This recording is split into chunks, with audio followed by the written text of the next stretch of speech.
This is where the problem lies. Now remember, the Trinidad artists, I guess they want them to sing soca because, that is our national genre, so to speak. But the soca industry in itself has its issues. It's not a very welcoming industry. Everyone knows that. There's not a high turnover of new artists. You see people complaining all the time on social media about the DJs playing a sort of old music or this soca, whatever. You know where I'm coming from? And it's like, before you stop and think, all right, let's say you're thinking from a political standpoint. So obviously you're studying the economy, the safety of the country, these different things or whatever. You're seeing a group of youths and you're seeing the magnitude of their influence. You're seeing that they influencing all the other youths in the country. You look for solutions, not to just cast them aside. I tolerate men. We live in a risky world, Yeah. So I can say that, we explore. Men should always spend on a woman. Appreciation is a big man. Hi there, need a ride? We've got you covered. With SKN Cabs, booking a ride takes 3 easy steps. I'm not that type of ride there. Come on now. Enter your pickup and drop off location. Choose your payment method. Get connected to a driver. You're on your way to your destination. If you're an Apple user, download SKN Cabs in the Apple Store. And if you're an Android user, unfortunately the app is still private, so you'd have to send your email to our WhatsApp. And also, remember to follow us on Instagram for all the latest updates, promotion, and maybe a few surprises along the way. So what are you waiting for? Download SKN Cabs now and follow us on Instagram. SKN Cabs. Transportation made easy. It's Perspective Media. Yeah, Perspectives Media and you're Perspectives. Okay. And you're currently on the Perspectives podcast, the home of entertainment. Okay. Raw. Cheers. The podcast has begun. We've begun with a cheers. And tonight, whenever you're watching this, welcome back or welcome to another episode of the Perspectives podcast. As they would say, the king of confusion essential is here. And today we're here with Miss Delicia Patterson. Patterson. Oh, you said don't put down my face. Sorry. I apologize. No, you can. Hi. I mean, you do whatever you're comfortable with. Okay. I'm good. So how are you doing? I'm fine. Thank you. Fine. Thank you. Thank you for having me here this evening. I know I changed the time a couple times. Oh man, we had a packed day today. Well, yes, that's what I was told. I'm breaking all kind of records here. It's the first I'm doing so much interviews thanks to Mr. Da Costa. Mr. Johnny Bravo, yes. Yeah, Bravo, I've been working in Trinidad, man. That is exactly what he'll have you doing. Yeah, really, Bravo. Big up Bravo. All the time, man. This is not about Bravo. This podcast is about Miss Delicia. The beautiful Delicia. Don't make me blush. Oh, gosh. Let's go back in time now. Who is Delicia? Delicia Dime Patterson. Dime is my nickname. Where you get Dime from? Where you get Dime from? Well, my nickname used to be Delicious. My name actually means delight and delicious. One is Italian, one is Spanish, yeah. Delicious. Where you get that from? Like my name, my government name, Delicia, is a Spanish and Italian name. Delicious. Yes.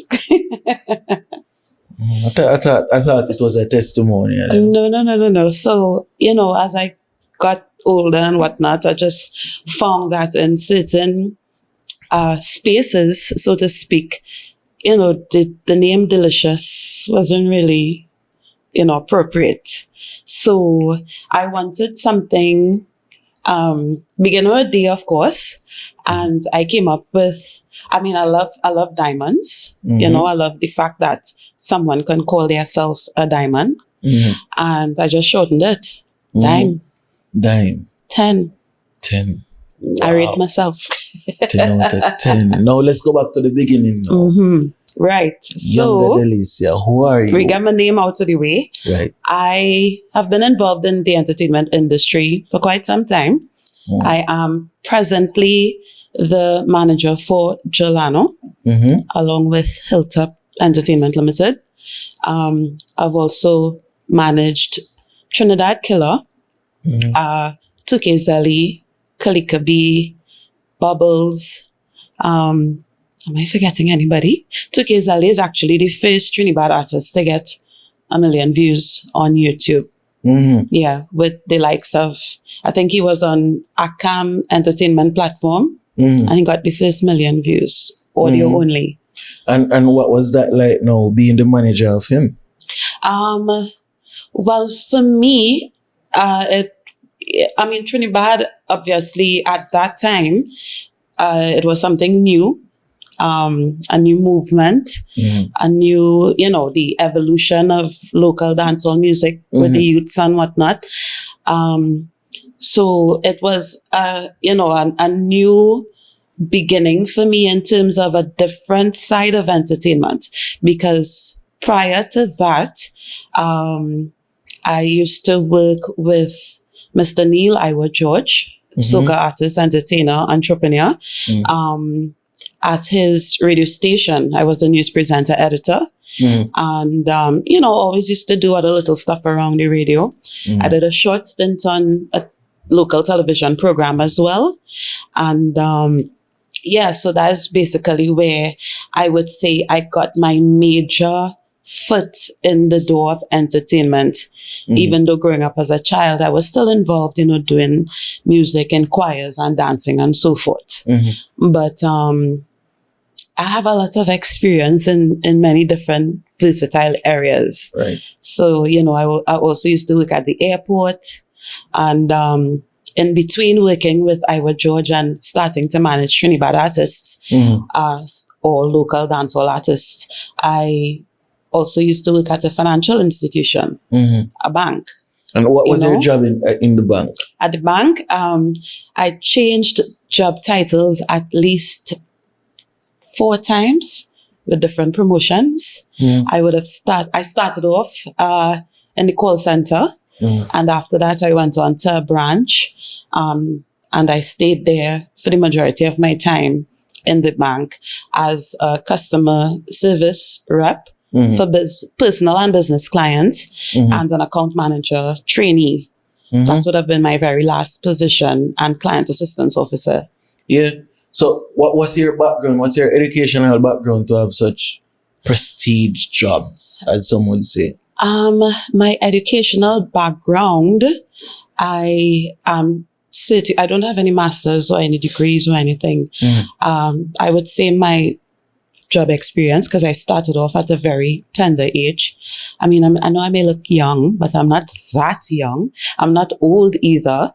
But, started working in the airport and so forth. And, it was a customer service job, more or less. So at the time, it didn't really require any heavy sort of qualifications. So I have my regular 7 CXC passes, certificates in HR, public relations, radio broadcasting, and, all these different things. Yeah. So information technology. I can't remember everything. Right. No, you got your bank job.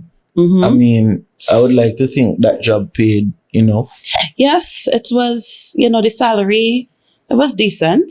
I really went into that sector, the corporate sector, because it was more sustainable. And, it brought some level of comfort where finances are concerned, getting that sure salary when we used to get paid fortnightly. So when the fortnight come, getting a sure salary is, is a little less stress than being in entertainment and you have to hustle for every dollar, so the benefits were good, but at the same time, it was not my passion. So I wouldn't say I was a perfect employee, but I still used to try my best and give good customer service to the best of my ability and get the job done and all these different things. Well, that's a job of the past. Why did you leave the bank? Because I got... I'm trying to deflect. All right, so I feel like I put you on freedom. the spot there, man. Freedom. No, I'll keep it cute. I'll keep it professional because, I have my integrity level to maintain. Freedom. Working in a corporate job, especially in the bank, you don't really get a certain level of freedom. Your vacation, is basically mandated to you. Even if you reach like 5-10 minutes late is an issue. I mean, as a bank, obviously, workers need to be there when the doors open at 8 o'clock. I just have a late problem, So that I would say that was my biggest flaw working in there. But I used to make up, work extra hours and, put in more work So and you so were forth. fired or you left? No, I left. I took a voluntary separation package and left. And where did things go for you from there? Because I believe in versatility and not just sticking to one thing because you never know what can happen in life. I actually did a hairdressing course. And I did that for a little while. Not my passion, so I didn't stay long in it. And, I started getting back into the entertainment industry slowly, and it was because of my neighbors and nephews and so forth listening to the music that they listen to. It's how I became aware of Trinibad music and Johnny Bravo. He would have also been very instrumental in me becoming a manager, for these artists and so forth. In terms of what? Like, what was your introduction to artist management? I would say when I used to work with Iowa George at his radio station, ever so often he would have asked me to lend some assistance administrative-wise, completing his performance contracts and so forth.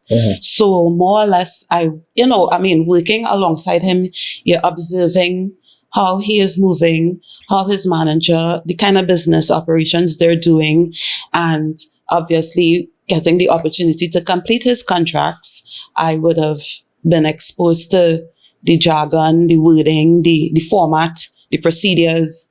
So that is how I would say I started getting the knowledge of artist management. I never thought I would have become an artist manager eventually because I really love, reading news and so forth. Yeah. So you said you had a brief stint on television. Yes. What was that like? At what point did you get into that? Like, where did that fit into your story? Because, based off of affiliation, of course, working at the radio station, they were looking for a female co-host. There was a program called Get It Off Your Chest. So You got some things off your chest. Yeah, every week, my co-host and we used to, get on TV and get it off our chest. Talk about something that, been bothering us or bothering the nation or something. Yeah, most of the times it was back and out. And how long did that last? It didn't last very long because I was a bit less polished when I was doing that program. And there was a particular night that I would have revealed some information which was not public knowledge as yet. But I didn't, call any names or anything. It was a live program. Yes, it was live. Lord God. But it came out the same night, and the producer at the time, he didn't really like it. And I really didn't care. But of course now with maturity and whatnot, the way I understand things is a lot different to back then. So, it is what it is. So you got fired. No, I didn't get fired. The manner in They which you spoke with me. and admit it, no, man. No, I didn't. That's not. Come on, That's man. not something to hide. I didn't. You were fired. No, I was not. If you had to leave the job involuntarily, you were fired. I didn't leave involuntarily though. But you got the option to be fired or resign. No, I didn't get the option to leave. I just left because I couldn't take the attitude. Because if it's a program called Get It Off Your Chest, if I'm not revealing any names, why should you dictate what I say? What was the information you revealed? Nah, I ain't going to bring that back up. Those people. We could move on. It was people business. It was people business. But like I said, the same information came out a couple hours later. Yeah, but are you break the news? Exactly, I got it off my chest. So where is accountability in your story? Females lack accountability. Oh my This gosh. is another example. Females lack accountability. No. Let's spell. I take accountability. No, let's spell. Let's spell. That's not just now. Yeah, take a little sip. A C L. See what I mean? You see what I mean? Accountability in a woman vocabulary. So you can't just own up to the fact that was something wrong here. That was a toxic move. What is the next item on the agenda? It was a learning experience. You hear that? It was a learning experience. Instead of saying That's I was my wrong, it was a learning but I was experience. not wrong. You reveal the people business, whatever it was. Okay. Even if it come out 2 minutes later, I you're was the the one who first break person the to news. reveal it. You was. I was the first person to reveal it live on air. But I wasn't the first person to reveal it. No, but you were, wouldn't you say you're a reputable source? At the time? Ish. Ish. Ish. Yeah. You feel like you can't trick nobody, boy. Come on, man. Accountability. Anyways, we're not going to stop on that. So after getting fired from the gosh. TV show, where did things Well, I go didn't for get you? fired. Yeah, after the firing. After that experience, I still remained on the radio station. And like I said, I got into the corporate environment because I wanted to sustain my finances and, just organize life. Oh, so the TV thing was before the bank? Yeah. Oh, and then you got into the bank. Late, them fire from the bank. Oh my gosh. You want to call my manager and ask her, my former manager? I know how these things work. I know how these things work. Okay, if you say so. Right, when you have a position like you, now who you say you were a manager trainer. Like account manager trainee. It's really a glorified name for a loans officer. Loans of like them not gonna just fire you, so you got a certain level of me getting fired. I did not get fired twice. From the bank. So I did not get fired from the TV station. I didn't even have a contract with them. It wasn't even like to say I was involved like a on the book employee. It was just like a spur of the moment thing. But honestly, I would love to move on from that topic because it's not really that important. No, we are moving on because I'm just giving a brief synopsis of you being fired from 2 jobs and we're leading I'll up to take the a point sip of now. wine because I guess he's just trying to mess with me.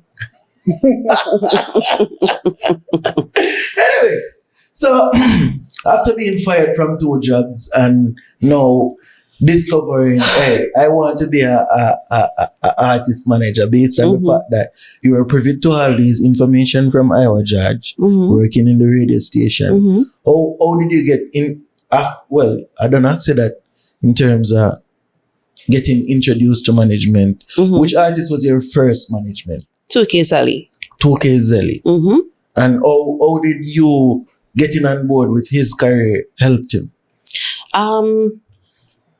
I would say in a more mentorship way. right? Because let me explain why I would have decided to, manage Trinidad artists. First of all, hearing the music, I was like, what kind of music is this? What kind of lyrics is this, And when Bravo and I would have spoken, he would have explained to me that these are, youths coming up from different communities, vulnerable communities. They need guidance. They need help. Certain people who they might be put on to might just focus on getting money, but these artists, they need some sort of development, developmental training. And so at the time, I would admit I didn't really know much, to say I was very versed in management or anything. But I said, you know what? The bigger purpose to me is being able to help a youth, right? And if this is a youth coming from a vulnerable community, he's trying to do music, the most I can do is assist him with the business side of the music, where copyright is concerned, in terms of our local copyright organization agency, getting their radio interviews, making sure they have professional images, making sure they have a bio, simple things like that. Because artists will normally reach out to me and say they want me to manage them, they want me to get bookings to them. And I'll be like, well, send me a bio, send me some professional photos. They will ask, what is a bio?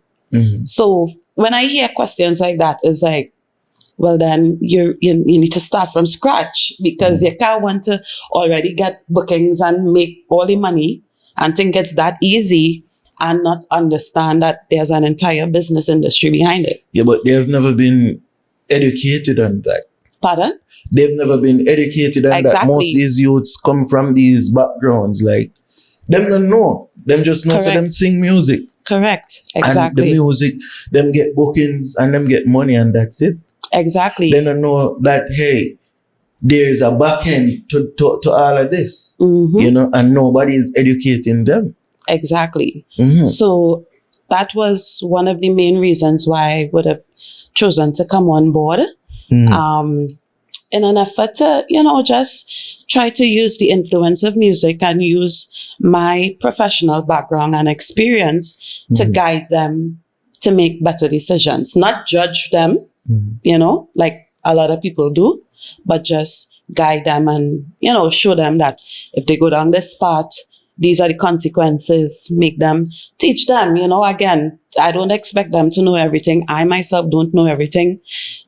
The purpose of a manager is to realize an artist's career, assist them with their career, the evolution of their career. And at the same time, I realized that a lot of local managers are probably the artist's friend or family member.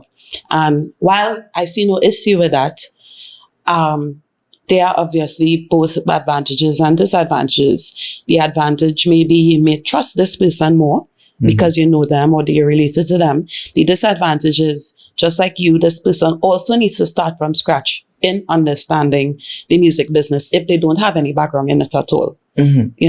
So again, my purpose was just to try to mentor the youths and continue learning myself about the industry on the whole. No, how has that journey been now? Because we've seen where you said the first artist was 2K Zelly. 2K Zelly. Where is 2K Zelly at this point? 2K Zelly, he's in Trinidad at the moment. I know for a few months he was abroad in the UK, trying to network with, I believe they call it drill artists drill and so forth. In the UK. Right. So I know he's exploring that arena as well, which I actually admire him for, because most artists, they can't travel to the US because, to qualify for US visa, it's difficult for many.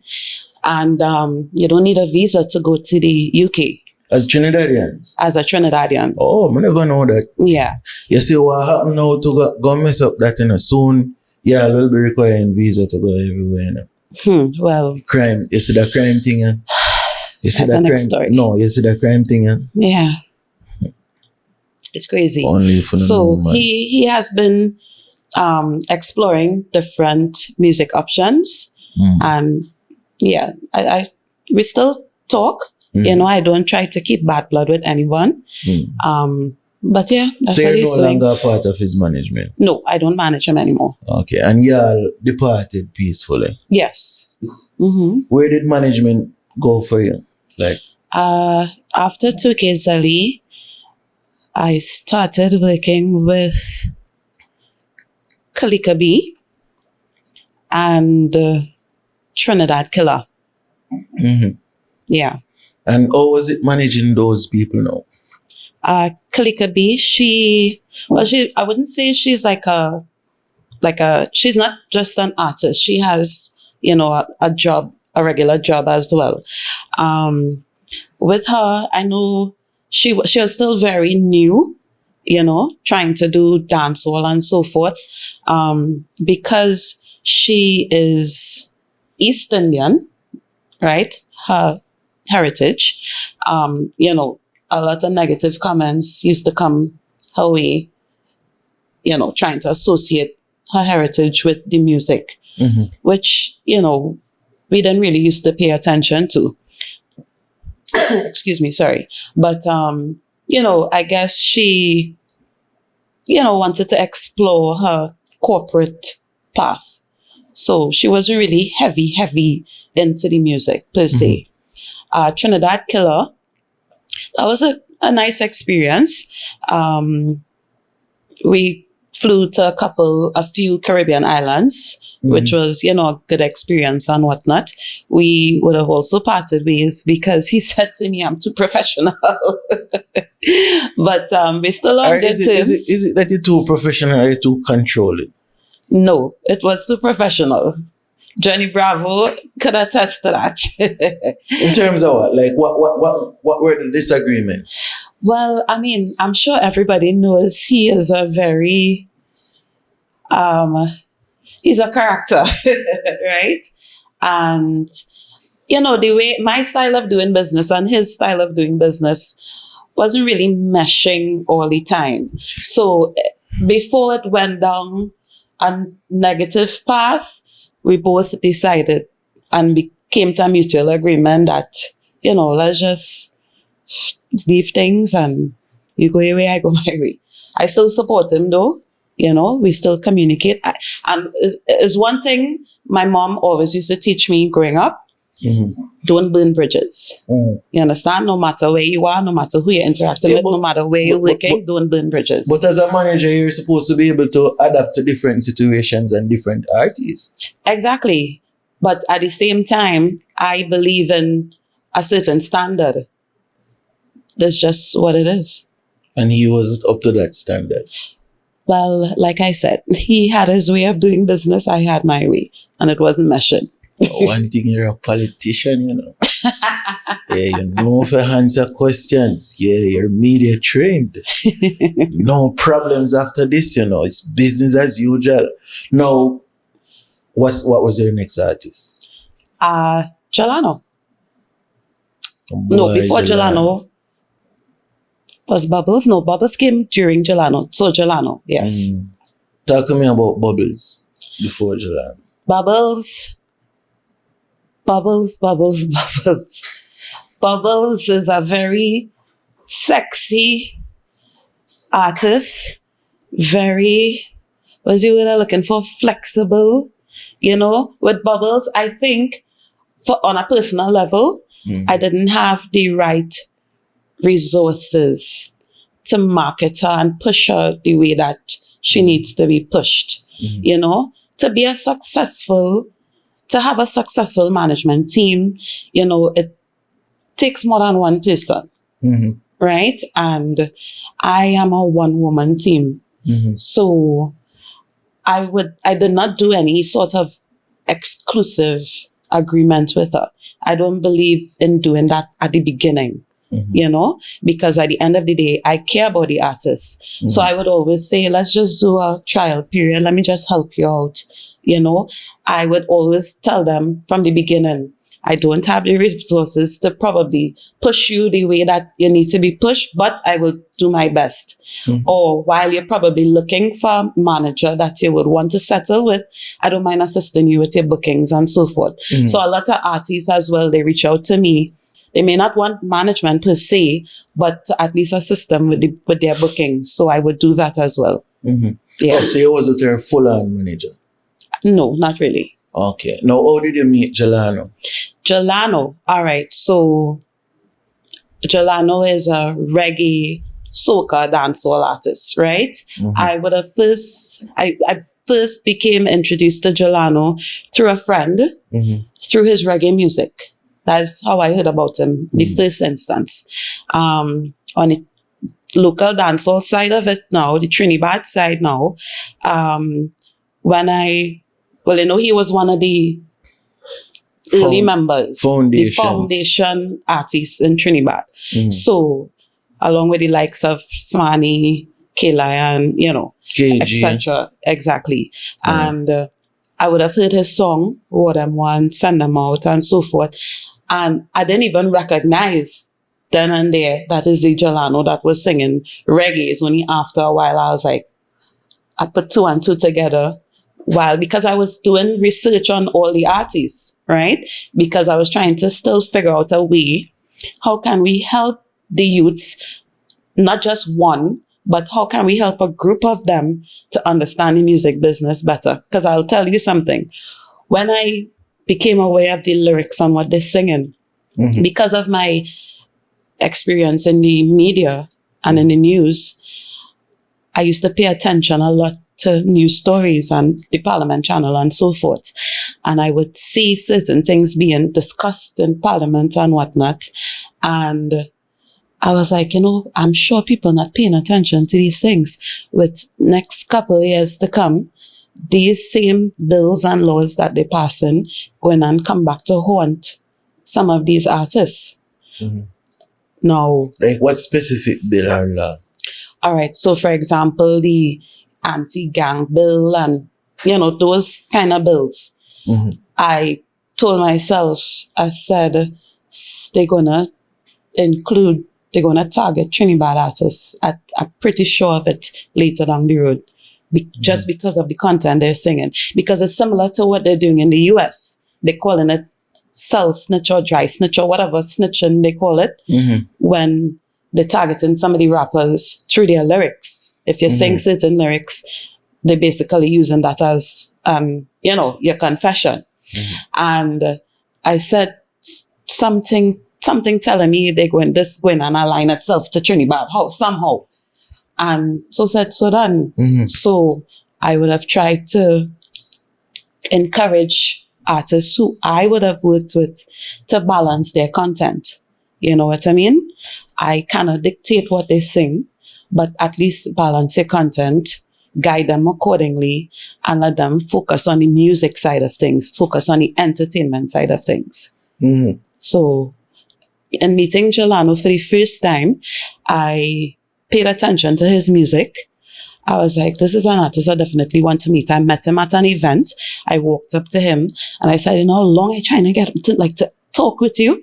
Because I would have seen him in different events before, but he was so busy because, the song's trending and he didn't have time to speak.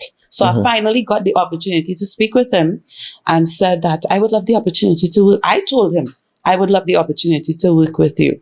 And he watched me like, well, who are you? This kind of way. And I believe someone would have told him, yeah, she's a good one, blah, blah, blah. And he said, well, obviously we can't discuss business here. So we exchanged contact information and later on we would have discussed the business side of things. And he was okay with me coming on board to manage him, to chat his career. Right. Now, getting on board with Jalano's career, what year was that? This was in 2019. Oh, so I'm a manager for a while now. Yes. So something that I've recognized, I've acknowledged, is the fact that Jalano, personally for me, is my favorite Trinidad artist. From back then, I knew him, like, he was the first one I know out of all of them. I knew him from I just happened to stumble across his music on Mm-hmm. Facebook one day. Them time the reggae I sing. And Mhm, yes. I never stopped listening to his music. But what I've noticed is compared to other artists or other Trinidad artists, Jalano hasn't been traveling as much or as much as I think he should be. Mhm. What would you attribute that to?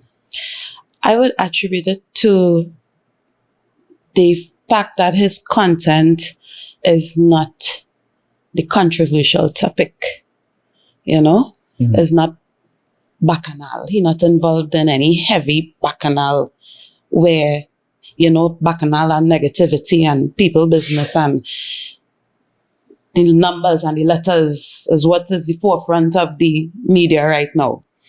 And he would have switched up his style singing soca, and you know he's a conscious man as well. So in between the heavy graphic music, he will hit you some conscious music, and that's not the trending topic. Mm-hmm. So I would say that is one of the reasons why, or that is the main reason why. Mm-hmm. But how can the artists begin to bridge that gap? Because we basically see where the Trinidad music or the Trinidad music is basically being blamed Mm-hmm. for what's happening in the society. Correct. So how can we begin to bridge that gap now? If you say, hey, artists are artists and gunman are gunman. All right. So just like what we're doing here, I know he loves his credit, but this is me being serious, right? Mhm. I still have to give respect to Johnny Bravo Mhm. because remember Trinidad is basically a new movement, unlike, let's say, soca, reggae, dancehall, or a different genre, Mhm. right? Marketing and PR is what is needed, not just for the controversial music, but for the positive side of things as well. Because so many people have been exposed to the negative side of it. So the stigma is already there, unfortunately, and has overshadowed the artists who sing positive music, the artists who balance their content, the artists who don't push certain things. You know, it's just completely overshadowed. Me, on a personal level, I try to interact with persons who I'm familiar with in the movement and encourage them to do more interviews.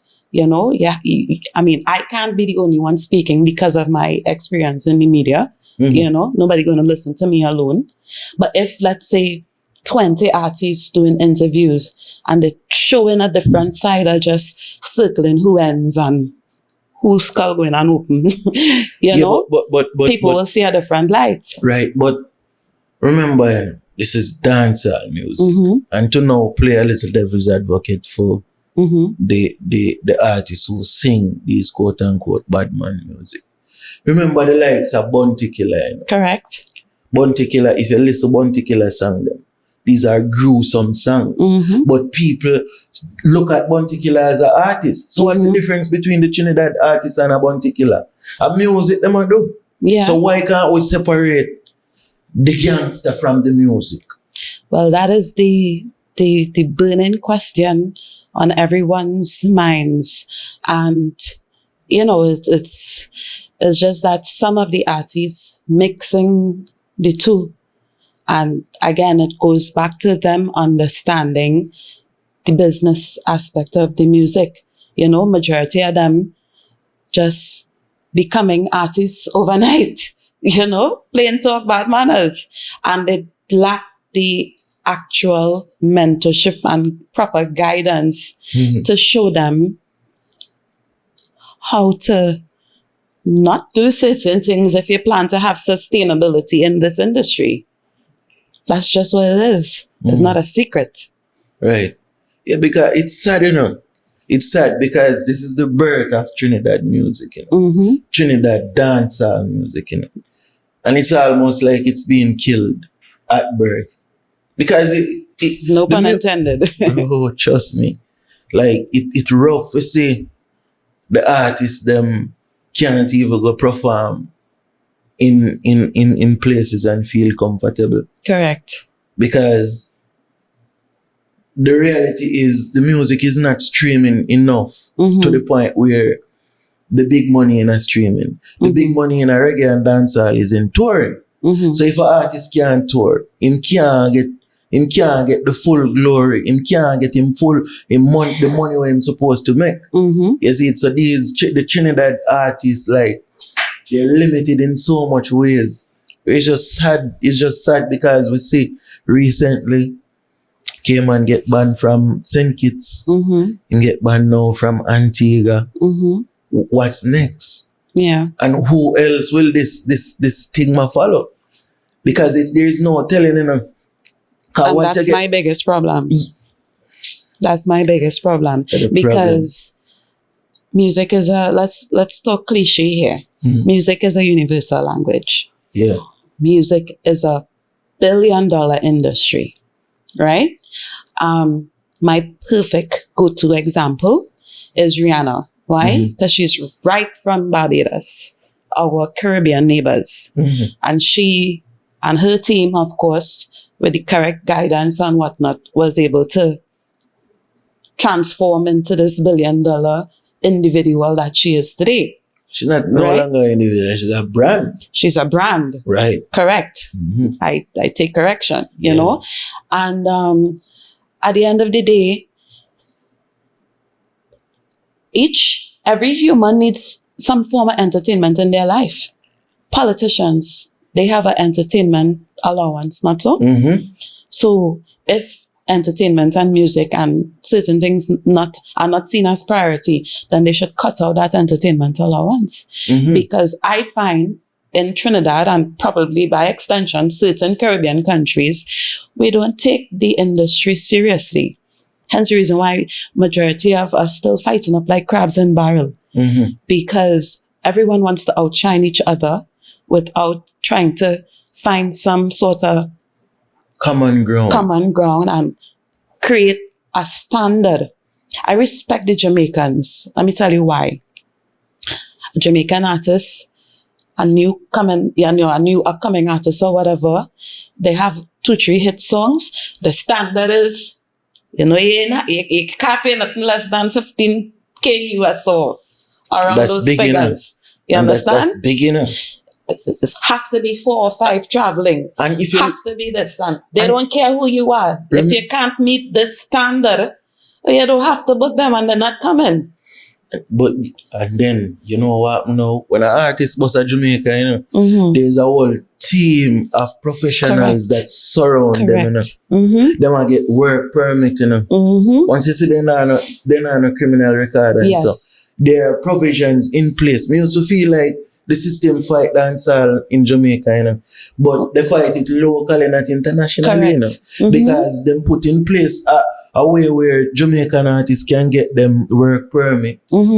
Figure all these countries in the world. There are things in place in Jamaica for the artists them where the government set it. Exactly.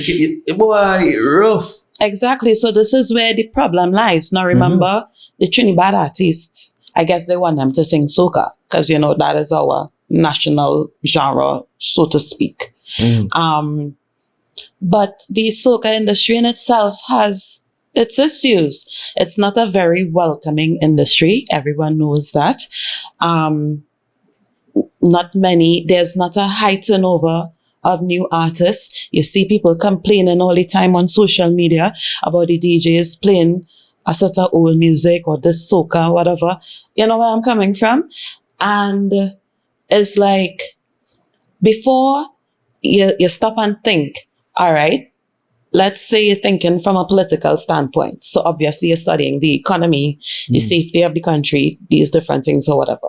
You're seeing a group of youths and you're seeing the magnitude of their influence. You're seeing that they influencing all the other youths in the country.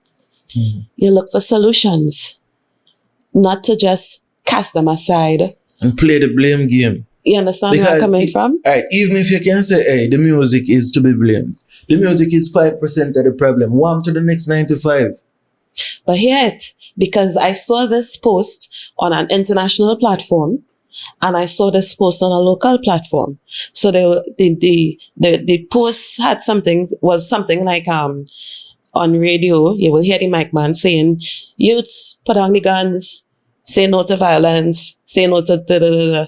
And the next tune coming. It's a violent song. Come now, man. Like, where, make it make sense. Come down, man.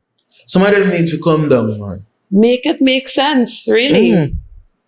Some of It's not them need to making come down, sense. man. Like So them, how could you just blame the artists alone? We're not saying that they should not take some form of responsibility, but taking some form of responsibility also comes with them getting the proper guidance. So why not have the foresight to see these are youths? They are very influential. Let us help them before things, get crazy. Since 2020, I came up with a program called Music Business Principles, right? It came out during COVID time because obviously, us in entertainment, we were severely affected by it. The first to shut down, the last to reopen, right? So being a part of the Trinidad industry and understanding the expression coming out in the lyrics, I told myself, I said, what all these artists going to do with themselves now? We have so many young artists coming up, what they going to do with themselves? So I decided to get on my Instagram, go on live every week, and just talk about different topics in the entertainment industry. Talk about intellectual property. Talk about, becoming an international artist. Talk about soca. Talk about Trinibad. Talk about marketing. Talk about many different things. And it was just an effort to keep the upcoming artists motivated. Mental health also played a major part during the pandemic.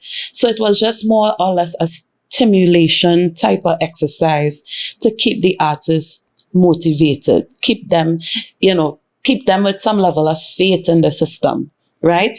Educate them on certain things that they don't know about. Keep it strictly music business because they can't perform anyway, right? Well, unless it was a private zest. But anyway, so I did that and I came up with a national plan, a youth plan, because again, Trinidad being represented by youths, the influence in the youths. So I said, best thing to do is try to take this on a national level so I could get some support. In addition, Bravo and all, he was there with me. Let me try to get some support from the corporate sector, from the government sector, to try to gather some artists together on a national platform and do some kind of training so the younger ones coming up or the other youths coming up will see that these popular artists, they're trying to set some kind of standard, do something different, right? But I was totally ignored because why? The music and the entertainment industry is not seen as a high priority item, unfortunately. And, I was told different things, why it couldn't come to fruition. And I just decided, this is something I have to continue to curate on my own. After the pandemic, I told myself, I said, this is something that I need to focus on because I don't even see it as a problem in the Trinidad industry alone. It's a problem in the soca industry as well. The average new artist, unless you have a DJ friend or family member or you have some link, come on, you think if some random youth go to the radio station and carry his music, they're going to play it every day, whole day? No, and whether it's a good song or not, it may not even be a good song, but if his brother is the DJ, come on. And it have youth, and I mean, if we're being real, nothing really wrong with that, right? If you have a younger brother and he in music because of your experience in this industry, you would help him to the best of your ability. Right. So me doing that was more to offer opportunities to persons who don't have that, that sort of connection. You know what I mean? Focusing on the vulnerable communities and so forth. So I'm very proud to say that finally, I put together the entire proposal and package and did a proper business plan and started getting support from the government, and I'm getting support from corporate companies as well. So I'm getting ready to launch it very soon. Right. Now, In a big way. Speaking of corporate company, I see in a Rude Boy t-shirt. How can the Trinidad artist, because that's another source of income that I feel like is being ignored a lot of times, are the artists don't think that, hey, they can leverage their brand and get money from these corporate companies. How can we begin to get some of these Trinidad artists ready for the corporate landscape? Well, if I'm being honest, you know, they can take part in the Music Business Principles program, and that will bring them to some sort of standard where they can present themselves on a corporate platform in a professional way. So Music Business Principles consists of personal training, right? Personal development, career strategy, marketing, media and PR, financial planning and documentation. And I think the reason why I broke it down into those categories, because if you dissect each one of them in itself, each one is essential to any artist, any creative. It could be a DJ and all. Personal development is the first thing. Inside of the personal development workshop will be a mandatory mental health counseling session. You understand? And career strategy, it's self-explanatory. The topics are self-explanatory. And again, these young artists, they need guidance and training in order to set their mindset along a certain path to make better choices in their career. Right. Now, we see where in recent times, I haven't heard much from my artist, Jalano. What's happening with him, or what can we expect from him? Jalano is constantly working on new music. I must say he's a special guy. Everyone, you know, have their challenges, have their good side, their bad side, or whatever.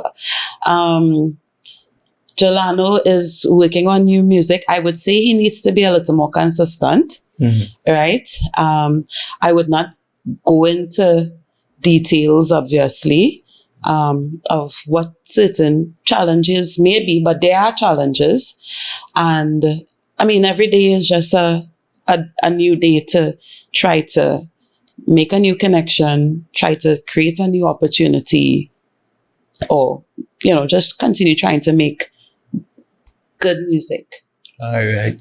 So is there anything else you would like to talk to Trinidad or St. Kitts Nevis or the Perspectives podcast about? I would like to speak directly to persons, especially in my age group.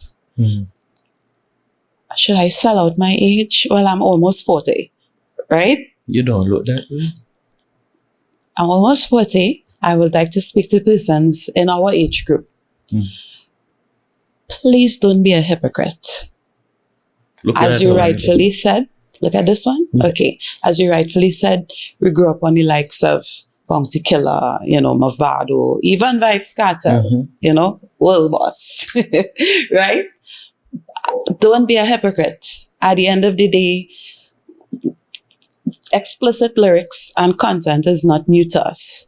Yes, I would admit that it's a bit more raw, you know, in recent times. And I would blame that on social media, obviously, right? With the evolution of all these different platforms. Is the urge is there to want to go viral and to be trending and to get likes and whatnot. However, don't be hypocrites. Don't just focus and harbor on negativity only, because it starts with us. The youths didn't just drop here. They didn't come into this world on buses and trains and airplanes. You understand? They came from us. So therefore, we doing something wrong, right? Hey, I always say this, you know. This generation is a result of your generation, you know. Our honor is we, you know. So Exactly. all these monsters we all want to make the youths to be, y'all created them. Is it? But anyways, I feel like this is the end of the podcast. I mean, one camera dead. But we're gonna end it here. Thank you for being here with me. No It's problem. beautiful. It was a pleasure. Pleasure Although, is yeah, all mine. try to get more minutes. But you know, I'm a professional. She's well trained people. But until next time. Yes. Whoa. Perspective Media. Hoy, and I said nobody now believe it. Well, if they me say I me I beat it. Me and the pastor, me not go preach it to how we all it down. Yeah, man, it's Delia, and I mean giving you a different perspective on Perspectives Media. Easy.